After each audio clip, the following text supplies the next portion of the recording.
Welcome to our YouTube channel PD talkies. आपका दोस्त उमैद आपके साथ ही का। दोस्तों, चैंपियंस ट्रॉफी का फाइनल स्टार्ट होने से पहले बहुत से लोग मीडिया के ऊपर ये बात कर रहे थे कि अगर बैटिंग पिच हुई तो न्यूजीलैंड को एडवांटेज होगा, लेकिन अगर बॉलिंग पिच हुई तो टीम इंडिया मैच जो है वो ले जाएगा। लेकिन अगर आप मेरे से पर्सनली पूछते तो आप मेरी कल की भी वीडियो उठाकर देख ले, मैं यही बात कर रहा था कि भाई सिंगल हैंडेड जो मैच है ना वो टीम इंडिया के पास है। रीजन क्या है वो तो मैं आगे चलकर आपको बताऊंगा, लेकिन इस वक्त बहुत से लोग जो है रोहित शर्मा एंड कंपनी को जो है प्रेस कर रहे हैं, उनकी तारीफ कर रहे हैं और मेरे ख्याल से तारीफ बनती भी है। लेकिन सबसे ज्यादा तारीफ के हकदार हैं वो लोग जो कि टीम इंडिया के थिंक टैंक हैं, जिन्होंने ये स्क्वाड बनाया है। क्योंकि लाजमी बात है, जो स्क्वाड बना उसके अंदर रोहित शर्मा भी शामिल थे, मैनेजमेंट शामिल थी, कोचेस शामिल थे और सबसे बढ़कर सिलेक्टर्स शामिल थे।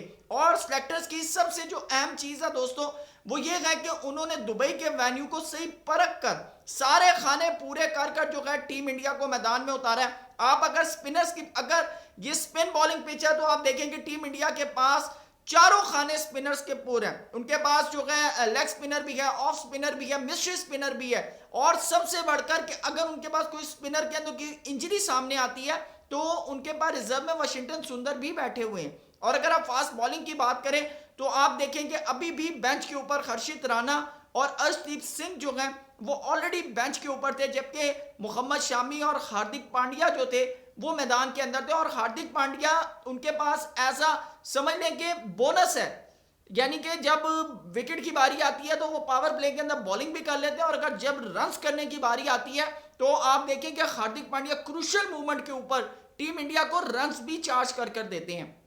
तो इस तरह तमाम यानी कि वेन्यू को मद्देनजर रखते हुए टीम इंडिया को जो है बड़ा जबरदस्त किस्म का जो है सिलेक्टर्स ने तैयार किया और खास तौर पे जो सिलेक्शन हुई और मुझे सबसे बड़ी चीज जो टीम इंडिया का कॉम्बिनेशन बना हुआ था, आप देखिए रोहित शर्मा बड़ी जबरदस्त किस्म की उन्होंने बैटिंग चार्ज की और मुझे रोहित शर्मा की बैटिंग से सबसे ज्यादा जो मुझे मोटिवेशन ये मिलती है कि आपकी पिच के ऊपर हजार बातें हो रही हो कि भाई पिच मूव कर रही है, बॉल स्लो आ रहा है, ये आ रहा है, वो आ रहा है, लेकिन जब रोहित शर्मा जिस स्टाइल से बैटिंग करते हैं तो जो ड्रेसिंग रूम के अंदर जो प्लेयर बैठा होता है ना उसका भी सीना चौड़ा हो जाता है। वो कहता है कि भाई पिच में तो कुछ भी नहीं है, हमारा कप्तान देखो किस तरह छक्के चौके मारा, मैं भी जाकर छक्के चौके मारूंगा। ये इंटेंट बिल्ड करना होता है कप्तान का काम। कप्तान का काम शोल्डर्स को ऊपर करना होता है, ना कि शोल्डर्स को डाउन करना या कंधे झुकाना और आकर कह देना भाई जी पीछे ऐसा बिहेव कर रही थी। तो रोहित शर्मा ने आज जिस तरह की 76 रन की इनिंग खेली और आप उठाकर देख लें T20 वर्ल्ड कप 2023 का वर्ल्ड कप जो कि इंडिया हारा था और आज चैंपियंस ट्रॉफी का मैच, रोहित शर्मा एक ही स्टाइल एक ही इंटेंट के साथ बल्लेबाजी करते हैं और उनके उसी इंटेंट की वजह से पूरी की पूरी टीम इंडिया जो है वो मैच जो है बनाकर रख देती है। और आप सबसे बड़ी चीज ये देखें कि पिछले 3 आईसीसी के इवेंट के अंदर कंटिन्यूसली टीम इंडिया ने तीनों फाइनल खेले हैं और सिर्फ एक मैच हारा है और वो फाइनल का मैच आ रहा है 2023 वर्ल्ड कप। देखें पूरी टीम जो है वो पूरे यानी कि लीग के सेमीफाइनल जीतती हुई आई है। फिर उसके बाद T20 वर्ल्ड कप आप देखें और आप दुबई का देखें और आप देखेंगे पिछले 3 आईसीसी के इवेंट में टीम इंडिया 4 वेन्यूज के ऊपर खेल गई, जिसके अंदर इंडिया, वेस्ट इंडीज, यूएसए और दुबई, लेकिन एक ही इंटेंट के साथ, एक ही माइंड के साथ और एक ही यूनिट के साथ। और सबसे अहम चीज जो इसके अंदर credit goes to team India के जो थिंक टैंक हैं उसको जाता है और रोहित शर्मा एंड कंपनी को तो जाता ही है, लेकिन सबसे ज्यादा प्रेज उनके थिंक टैंक को जाता है कि जो वेन्यूज को, कंडीशंस को देखकर मेरिट के ऊपर जो है टीम बिल्ड करते हैं। और मैं आपको बड़ा क्लियर बताऊं, मुझे यहां पर मैं बिल्कुल एग्री करता हूं शाहिद खान अफरीदी की उस बात से कि वो जो ये बात करते हैं कि इस वक्त ये जो टीम इंडिया है ना, आप इसको पूरे के पूरे, दोस्तों शाहिद खान अफरीदी कहते हैं कि अगर आप दुबई के वेन्यू के ऊपर आप टीम इंडिया के साथ दुनिया के वर्ल्ड के जो इस वक्त टॉप के बेस्ट प्लेयर है ना, आप इन सबको मिला लेना और अगर आप वर्ल्ड 11 का इस वक्त टीम इंडिया के साथ मैच कर लें तो आप दुबई के अंदर इस वक्त टीम इंडिया को नहीं हरा सकते। ये इस वक्त टीम इंडिया वो राइज देख रही है जो कभी हम रिकी पॉन्टिंग की बात करते थे, जो रिकी पॉन्टिंग ने जो उस वक्त की अपनी बेंच स्ट्रेंथ और जिस तरह की टीम बिल्ड की हुई थी ना,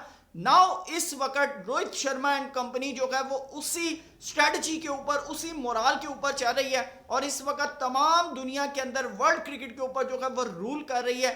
दैट्स द रीजन कि आप एक मेरिट को तरजीह दे रहे हैं। दूसरी बात, आपका जो सिलेक्शन प्रोसेस है वो बड़ा जबरदस्त है कि आप वेन्यू को देखकर, अगर आपको यहाँ पर स्पिनर्स की रिक्वायरमेंट है तो आप स्पिनर्स देखकर आ रहे हैं और वर्ल्ड बेस्ट जो है इंडिया के बेस्ट स्पिनर्स आप लेकर आ रहे हैं, और अगर फास्ट बॉलर्स की रिक्वायरमेंट है तो आप फास्ट बॉलर्स लेकर आ रहे हैं, और अगर बैटिंग की अगर हम बात करें टीम इंडिया की, तो आप सबसे पहली चीज देखें कि उनके ओपनिंग के अंदर रोहित शर्मा चार्ज करते हैं, शुभमन गिल जो है वो थोड़ा सा रोक कर खेलते हैं, फिर विराट कोहली बैकबोन समझे जाते हैं टीम इंडिया की, और वो तेज हो स्लो हो कंडीशन के ऊपर जो डिपेंड कर रहा होता है, जो कंडीशन की रिक्वायरमेंट होती है, विराट कोहली उसी रिक्वायरमेंट के साथ जो है वो बल्लेबाजी कर रहे होते हैं। फिर उसके बाद हम नीचे आए श्रेयास अय्यर भी रिक्वायरमेंट के साथ खेलते हैं। आज देखें जिस तरह उन्होंने स्लॉगिंग की और जिस तरह स्ट्राइक रोटेट की, साथ उनका पावर हिटिंग में साथ दिया अक्षर पटेल ने, बड़ी जबरदस्त किस्म की मार्वलस इनकी पार्टनरशिप गई।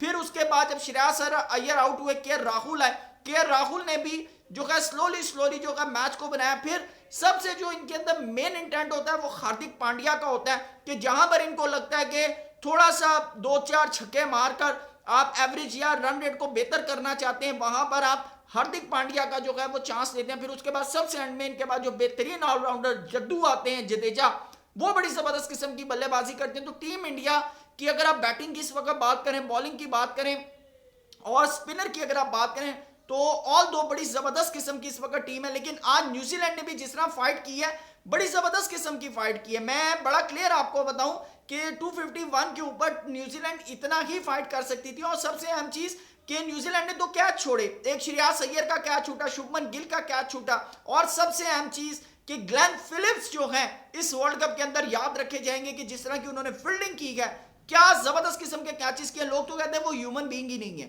जिस तरह की उन्होंने सीरियसली उन्होंने कैचेस किए हैं। और खास तौर पे जो आज उन्होंने शुभमन गिल का जो कैच किया वो समझ चपेट थी बिल्कुल, और आउट क्लास जो है उन्होंने फील्डिंग की। लेकिन मेरे ख्याल से यहां पर न्यूजीलैंड को जो थोड़ा सा डेंट पड़ा वो लॉकी फर्गूसन के ना होने की वजह से पड़ा। फिर मैट हेनरी जिस तरह इंजर्ड हो गया। लेकिन मैं आपको एक चीज बताऊं कि मैट हेनरी का ज्यादातर इफेक्ट इस वजह से हम नहीं कह सकते क्योंकि सेमीफाइनल के अंदर मैट हेनरी भी थे। लेकिन जो न्यूजीलैंड को बेसिकली जो डेंट पड़ा वो पड़ा ये है कि वो थ्रू आउट पूरा टूर्नामेंट जो है पाकिस्तान की बैटिंग पिचेस के ऊपर खेलते रहे और हाई स्कोरिंग जो है मैचेस खेलते रहे। लेकिन यहां पर जहां पर थोड़ा सा बॉल मूव करने वाला जगह आई, बॉल स्लो आ रहा था, ग्रिप कर रहा था, वहां पर जो है न्यूजीलैंड के बैटर्स ने जो है वो स्ट्रगल की। आज मेरा मानना है कि अगर रचिन रविंद्रा 100 कर जाते और जिस तरह यानी कि इन्होंने किया तो टीम इंडिया के हाथ से मैच निकल गया था। बड़ा क्लियर आपको मैं बता रहा हूं। बहरहाल न्यूजीलैंड ने अच्छी फाइट की। टूर्नामेंट के स्टार्ट होने से पहले 2 सबसे तगड़ी टीमें समझी जा रही थी, न्यूजीलैंड और टीम इंडिया, और एट दी एंड उन्हीं दोनों तगड़ी टीमों का फाइनल हुआ। और उन दोनों टीमों में से जो सबसे बेस्ट फाइनल थी या तगड़ी टीम थी वो टीम इंडिया थी। और आज टीम इंडिया जो है चैंपियंस ट्रॉफी जीत गई है। आज रोहित शर्मा जो है कंटिन्यूसली 12 टॉस 2023 वर्ल्ड कप के बाद हार कर जो है ब्रांड लारा के मुकाबले में आ गए। और साथ ही साथ रोहित शर्मा जहां जहां टॉस हारे हैं वहीं पर रोहित शर्मा जो है फाइनल भी जीते हैं। और पिछले 8 महीने के अंदर ये आईसीसी का दूसरा फाइनल जो है आज टीम इंडिया जीती है। वेल डन, बड़ी जबरदस्त किस्म की इस वक्त टीम इंडिया की जो है प्रोग्रेस जा रही है। बड़ा जबरदस्त किस्म का जो है मैच खेला और मजा आया। आप अगर बीइंग अ पाकिस्तानी जर्नलिस्ट मेरे से पूछें तो टीम इंडिया ने बड़ी अच्छी जो है हिस्ट्री क्रिएट की। लेकिन यहाँ पर सबसे जो हैरानकुन तौर के ऊपर मुझे चीज नजर आई कि सिर्फ और सिर्फ आईसीसी का जो चैंपियंस ट्रॉफी का लोगो था ना, उसके ऊपर सिर्फ पाकिस्तान था या कुछ पाकिस्तानी जर्नलिस्ट थे। कोई पीसीबी का रिप्रेजेंटेटिव जो था वो वहां पर मौजूद नहीं था। कोई पाकिस्तान क्रिकेट बोर्ड की मैनेजमेंट का बंदा वहां पर मौजूद नहीं था, जो कि एक बड़ी दुख वाली चीज की बात है। क्योंकि जब आपकी टीम सेमीफाइनल तक भी ना जाए ना तो फिर इस तरह की चीजें आपको नजर आती हैं। और पाकिस्तानी फैंस के अंदर इस वक्त काफी ज्यादा गुस्सा है। और मेरे से अगर आप पूछें तो इंडिया की इस जीत से पाकिस्तान को खास तौर पर सीखना चाहिए कि हम कंटिन्यूसली पिछले 3 आईसीसी के इवेंट से ग्रुप स्टेज से बाहर हो रहे हैं। और टीम इंडिया कंटिन्यूसली जो है वो फाइनल पे 2023 में उन्होंने नॉक किया। लेकिन आप आईसीसी की जो T20 वर्ल्ड कप था वो देखिए इंडिया जीता है। फिर चैंपियंस ट्रॉफी की अगर आप बात करें तो वो भी इंडिया जीता है। तो इंडिया इस वक्त जो है वो पूरी क्रिकेट के ऊपर जो है वो राज कर रहा है। हाँ, मैं थोड़ा सा चैंपियन जो वर्ल्ड टेस्ट चैंपियनशिप है उसके ऊपर मैं थोड़ी सी बात जरूर करूंगा कि वहां पर टीम इंडिया को थोड़ा सा बैक लॉस नजर आया, बैक पे गई। लेकिन वहां पर भी जिस तरह बुमराह ने जबरदस्त किस्म की फाइट की, और मुझे लगता है कि ऑस्ट्रेलिया के ग्राउंड में शायद इंडिया से बेटर जो है वो कोई भी नहीं हरा सकता। लेकिन वहां पर थोड़ा सा अपसेट हुआ टीम इंडिया के साथ। और जहां पर खास तौर पे बुमराह जो है वो इंजर्ड हुए तो वहां पर जो है बिल्कुल टीम इंडिया जो है वो पीछे हो गई। लेकिन उस हार के बाद टीम इंडिया को ये जीत मिलना जो है वो बहुत ज़्यादा ज़रूरी थी, और टीम इंडिया ने बताया है कि भाई अगर हमारे पास बुमराह नहीं है तो हम बुमराह के बगैर भी जीत कर दिखा सकते हैं। आपकी क्या राय है कमेंट सेक्शन में ज़रूर बताइएगा। नए हैं तो चैनल को सब्सक्राइब करें। Thank you so much. अल्लाह हाफिज़।